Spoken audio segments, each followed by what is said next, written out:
1974 की एक ठंडी रात में पुलिस को एक भयानक हत्याकांड की खबर मिलती है। एक पूरा परिवार अपने ही घर में बेरहमी से कत्ल कर दिया गया था। ये कोई साधारण हत्या नहीं थी। हर शख्स को पहले बांधा गया, फिर तड़पाया गया और अंत में बेरहमी से मौत के घाट उतार दिया गया। उस रात की चीखें जैसे शहर की शांत दीवारों पर दर्ज हो गईं। मगर ये बस शुरुआत थी, क्योंकि इस कत्ल के बाद एक के बाद एक ऐसी ही भयानक घटनाएं सामने आने लगीं और एक नाम सामने उभरा जिसने पूरे अमेरिका को थर्रा दिया। बीटी के।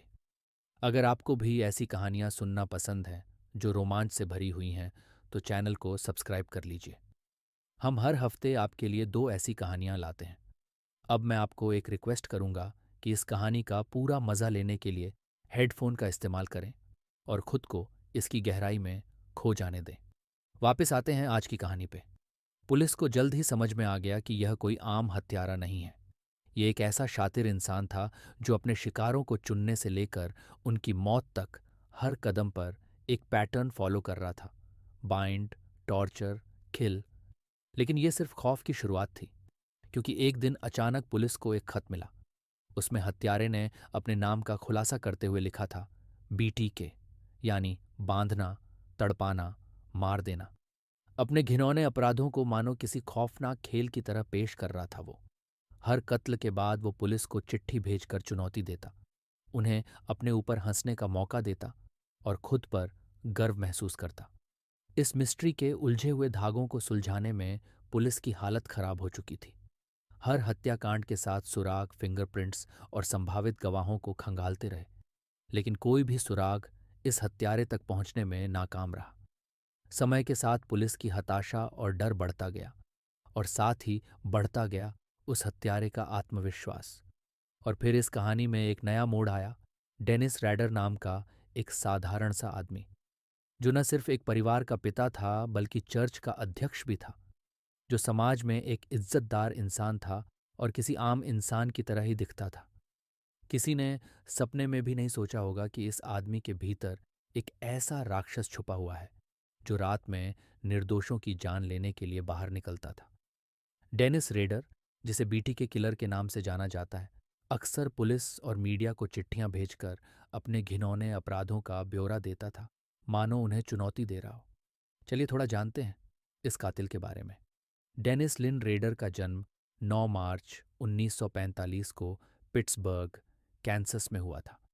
उसकी माँ और पिता लंबे समय तक काम करते थे और अपने बच्चों पर अधिक ध्यान नहीं दे पाते थे। राडर 4 भाइयों में सबसे बड़ा था, लेकिन उसके माता पिता के व्यस्त होने के कारण उसे अक्सर अकेला महसूस होता था। इसी अकेलेपन में उसका बचपन बीता और धीरे धीरे उसके अंदर ऐसी इच्छाएं और कल्पनाएं पनपने लगीं जो खौफनाक और अमानवीय थीं।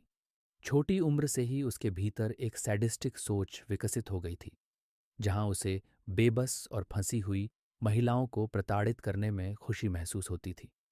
राडर के अंदर एक अजीब मानसिकता थी जो उसे जानवरों को यातना देने और उन्हें मारने के लिए प्रेरित करती थी। वो छोटे जानवरों को पकड़कर उनसे निर्ममता से पेश आता था। वह अक्सर अपने महिला पड़ोसियों पर नजर रखता था और उनके कपड़े चुराकर उन्हें पहनता था। उसकी ये आदतें धीरे धीरे उसके अंदर एक अजीब किस्म की दरिंदगी को जन्म दे रही थीं, जो उसने खुद के अलावा किसी को महसूस नहीं होने दी। बाद के सालों में जब उसके हत्याओं के बीच ब्रेक्स आते थे, तो राडर अपने आप को महिलाओं के कपड़ों में, एक महिला के नकाब में और बंधे हुए अवस्था में तस्वीरें खींचता था। उसने बाद में कबूल किया कि वो इन तस्वीरों में अपने शिकारों के रूप में खुद को देखता था और अपनी कल्पनाओं को पूरा करता था। लेकिन राडर की इस घिनौनी असलियत के पीछे समाज में उसका चेहरा बिल्कुल सामान्य, शिष्ट और मिलनसार व्यक्ति का था। उसने अमेरिका वायुसेना में 1960 से 1970 के बीच सेवा की। वह एयरफोर्स का अच्छा सैनिक था। 1971 में राडर ने पाउला डाइट्स से शादी की और उनके 2 बच्चे हुए, कैरी और ब्रायन। इसके बाद उसने कई नौकरियों में काम किया, जिनमें ADT सिक्योरिटी सर्विसेज में लोगों के घरों में सुरक्षा उपकरण स्थापित करने का कार्य भी शामिल था। विडंबना यह है कि कई बार जिन घरों में वह अलार्म लगाता था, वो लोग बीटी के किलर से ही सुरक्षा चाहते थे, जबकि असल में वो खुद इस नाम के पीछे का खूनी था। 1991 में राडर ने पार्क सिटी में कुत्ता पकड़ने और अनुशासन अधिकारी का पद संभाला। इस दौरान पड़ोसियों ने उसे कठोर और सख्त इंसान के रूप में देखा, खासकर जब वो अकेली महिलाओं पर अपनी धौंस जमाता था। उस पर आरोप थे कि उसने महिलाओं का पीछा किया, उनके खिलाफ उत्पीड़न किया और यहाँ तक कि एक पड़ोसी महिला के कुत्ते को भी बिना कारण मार डाला। अब जानते हैं इसके सभी कत्लों के बारे में। ये 15 जनवरी 1974 का दिन था जब ओटेरो परिवार के 4 सदस्यों की हत्या कर दी गई। पीड़ितों में Joseph Otero senior, swing Julia Maria, Joseph Otero और जोसेफिन शामिल थे। उनके शव उनके 3 बड़े बच्चों ने देखे जो उस वक्त स्कूल में थे। 2005 में गिरफ्तारी के बाद राडर ने ओटेरो परिवार की हत्या का इकरार किया। उसने बताया कि उसने 2 महीने पहले ही इस परिवार को निशाना बनाना शुरू किया था, जब उसने जूली को अपने बच्चों को स्कूल छोड़ने जाते देखा और उनका पीछा किया। 15 जनवरी की सुबह राडर ने घर के फोन लाइन काट दी और पीछे के दरवाजे से घुस गया, जिसे जोए ने अपने परिवार के कुत्ते के लिए खोला था। राडर ने ओटेरो परिवार को बताया कि वह कैलिफोर्निया में भागा हुआ अपराधी है और उन्हें बंदूक के बल पर घर के फर्श पर लेटने के लिए कहा। फिर उसने परिवार को एक कमरे में ले जाकर रस्सी से बांध दिया। जोसेफ और जॉय को फर्श पर और जूली और जोसी को बिस्तर पर रखा गया। उसने जोसेफ के सिर पर प्लास्टिक का बैग बांध दिया और उसे धीरे धीरे दम घुटने से मौत के घाट उतार दिया। जूली को उसने गला घोंट कर मारा। इसके बाद उसने जोसी को तहखाने में ले जाकर फंदे से लटका दिया। पुलिस को जोसी के शव के पास राडर का वीर्य भी मिला। 4 अप्रैल को राडर ने कैथरीन डोरेन ब्राइट के घर में घुसकर उसे बांध लिया और उसके भाई केविन ब्राइट पर बंदूक तान दी। उसने कैथरीन को अलग कमरे में ले जाकर उसे बांध दिया और उसे गला घोंटने की कोशिश की। जब कैथरीन ने संघर्ष किया तो उसने उसे चाकू मार दिया। केविन को भी उसने गोली मारी, लेकिन वह बच गया। इसके 3 साल बाद 17 मार्च 1987 को शर्ली रूथ रेलफोर्ड का शव उनके घर में पाया गया। राडर ने रेलफोर्ड का पीछा किया और उनके घर में घुसकर उन्हें बांध दिया और फिर उनके बच्चों को बाथरूम में बंद कर दिया। इसके बाद उसने रेलफोर्ड का गला घोंटकर हत्या कर दी। जब उसने नैन्सी जो फॉक्स को उसके घर में देखा तो उसने उसे अपना अगला शिकार बनाया। 8 दिसंबर 1977 को उसने फॉक्स का गला घोंटकर हत्या कर दी। इसके बाद उसने पुलिस को एक कॉल कर उनके घर पर उसकी हत्या की सूचना दी। कुछ महीने बाद राडर ने टीवी स्टेशन कैएके को एक पत्र भेजा जिसमें उसने अपने द्वारा किए गए हत्याओं का दावा किया। उसने कहा कि मैंने कितनों को मारना होगा ताकि मुझे राष्ट्रीय ध्यान मिले। उसने खुद को बीटी के नाम देने का सुझाव दिया, जो बाइंड, टॉर्चर, किल का संक्षिप्त रूप था। इस दौरान उसने एना विलियम्स की हत्या की योजना भी बनाई थी, लेकिन वह उस दिन देर से घर लौटी, जिसके कारण वह बच गई। राडर इस बात पर बेहद नाराज हुआ कि उसका शिकार उससे बच निकला। 1985 में उसने मैरीन हेज का गला घोंटकर हत्या की और उनके शव को चर्च में ले जाकर उनकी तस्वीरें ली। उसने पहले से ही चर्च में ब्लैक प्लास्टिक शीट्स और अन्य सामग्री रखी थी ताकि वह हत्या कर सके। इनके अलावा उसने विकी लिन वेगर्ल की हत्या की।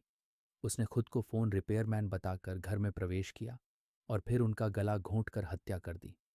राडर का आखिरी शिकार डोलोरेस अर्लिन थी, जिन्हें 19 जनवरी 1991 को मारा गया। उसने कुल मिलाकर 10 कत्ल किए।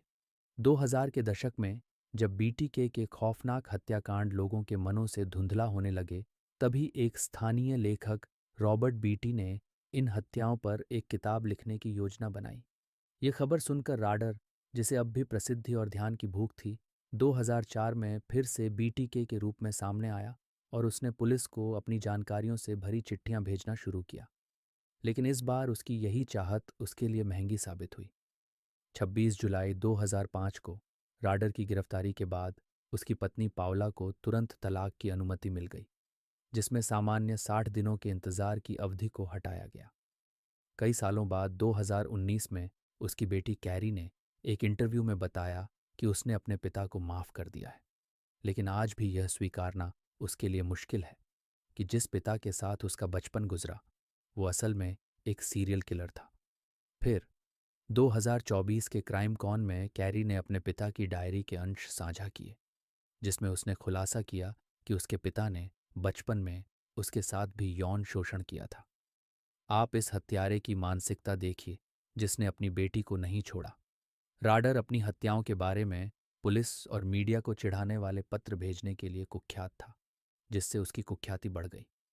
उसकी हत्याएं इतनी बर्बर थीं कि उन्होंने पूरे देश में आतंक फैला दिया।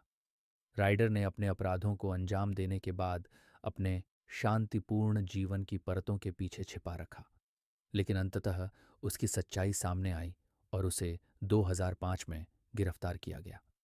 2005 को इस पे पहले डिग्री के 10 आरोपों के तहत हत्या का आरोप लगाया गया था।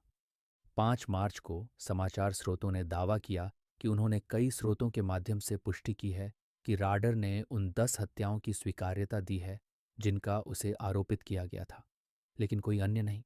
1 मार्च को राडर की जमानत $10 मिलियन निर्धारित की गई और उसे एक सार्वजनिक रक्षक नियुक्त किया गया।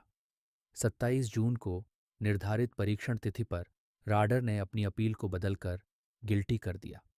उसने अदालत में हत्याओं का विवरण दिया और कोई खेद नहीं व्यक्त किया।